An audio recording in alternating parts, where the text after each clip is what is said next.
cette quatrième édition, bien sûr je veux dire, sous le même emblème, si on peut dire, et bien sûr avec la même préoccupation qui est d'abord donc la continuité dans le sillage de Sa Majesté le Roi, Mohamed VI.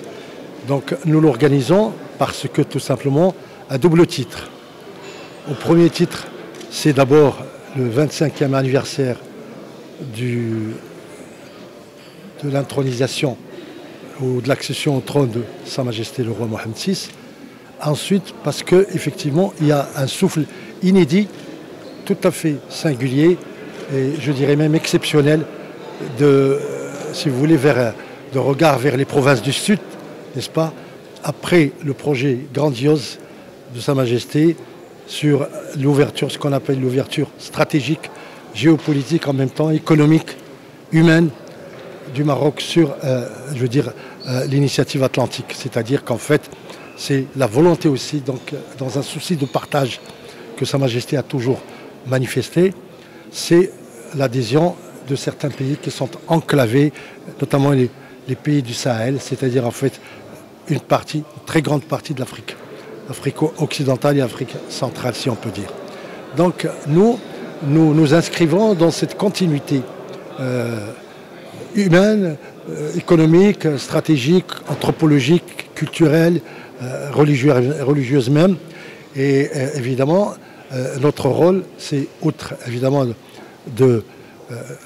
j'allais dire, de faire de la pédagogie pour les peuples et pour les États et les gouvernements différents africains, mais c'est aussi donc aller de l'avant dans cette volonté royale, n'est-ce pas, de donner, de fournir les clés et les éléments d'analyse et de compréhension, d'adhésion aussi, parce que c'est très important que tous ceux qui sont autour de nous, avec nous, qui sont proches, notamment les États africains et tout, puissent aller nous accompagner et s'inscrire dans cette dynamique royale.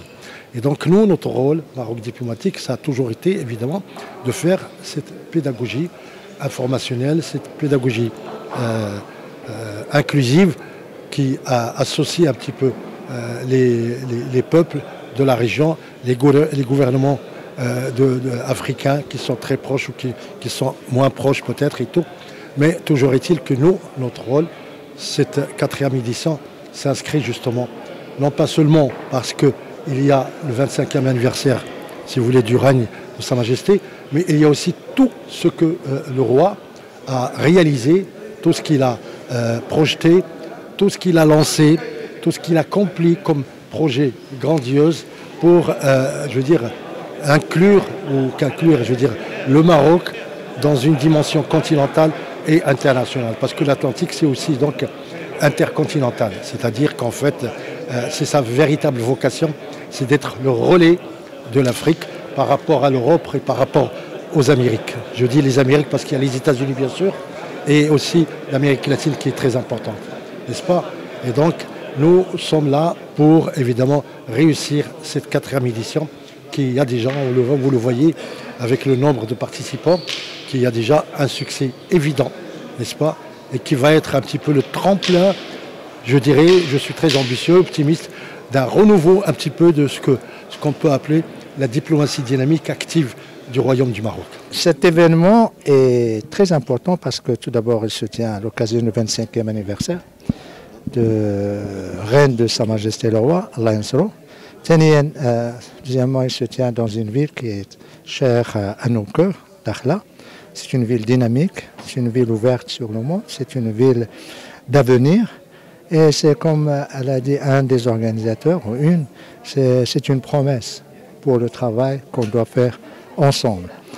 Quand on voit la liste des orateurs, des participants, l'audience, on trouve des personnalités qui sont venues de divers horizons, des journalistes, des penseurs, des décideurs, des responsables politiques. Tout cela reflète le fait que Sahara alhamdoulilah est ouverte sur le monde. Sahara alhamdoulilah, Khassatan Dakhla, est une ville de construction, de développement, d'investissement, d'ouverture sur l'étranger. Et c'est également une promesse de règlement la question de la Sahara. Indépendamment du processus politique, le développement de la région doit continuer parce qu'il y va du droit de chaque citoyen marocain, qu'il soit au nord, qu'il soit au sud, soit à l'est ou à l'ouest.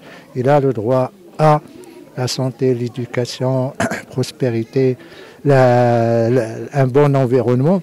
Et cela, c'est une obligation du royaume pour sécuriser tous ces droits et pour que le citoyen marocain puisse bénéficier de tout cela. Bien sûr, il y a le côté diplomatique que nous gérons sous les hautes instructions de Sa Majesté le Roi. Et comme vous avez pu le constater ces dernières années, c'est des reconnaissances par les grandes puissances, c'est un soutien international pour l'initiative marocaine d'autonomie, l'ouverture de consulats, une trentaine, des investissements qui arrivent. Et vous avez vu la visite de la délégation française. C'est la région, c'est une région d'avenir, comme j'ai dit, c'est une région de promesses et c'est une région de prospérité. C'est à nous de continuer ce qui a été fait jusqu'à maintenant sous les directives de Sa Majesté le Roi. Inch'Allah, le forum est l'occasion de mettre en exergue tout ce qui a été fait pendant ces 25 années. Nous avons entendu des présentations très édifiantes par les ministres, par les organisateurs. On va entendre d'autres participants qui vont nous éclairer, pas seulement sur ce qui a été réalisé, mais également sur ce qui peut être réalisé à l'avenir. Et je retiens toujours ce qu'a dit Madame Souad, c'est une promesse. C'est une promesse aux populations d'ici, c'est une promesse d'avenir et c'est un engagement de tous les participants pour que cette ville soit une ville de rayonnement diplomatique, de rayonnement économique, de rayonnement culturel, Inch'Allah, et surtout de hub de développement. La Chambre française a inauguré ses délégations dans les régions du Sud, à l'Aïoun en 2017 et en 2019 à Dakhla, lorsque j'étais président de la Chambre française. Et je dois dire que les 25 ans de règne de Sa Majesté, je suis très heureux d'être ici aujourd'hui parce que c'est de l'admiration qu'on a pour ce qui se passe, ce qui s'est passé et ce qui est prévu dans le développement des provinces.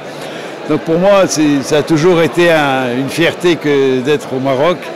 Et je vois l'accomplissement de développement de ces provinces depuis plus de 20 ans maintenant, parce que j'ai eu l'habitude de venir même en tant que touriste pour les visiter quand on n'avait pas encore les délégations de la Chambre française. Et sincèrement, c'est magnifique. Et je l'ai fait par avion, je l'ai fait par la route aussi pour regarder exactement le développement des provinces. Et je reste admiratif de la volonté et de la clairvoyance de Sa Majesté pour le développement des provinces du Sud.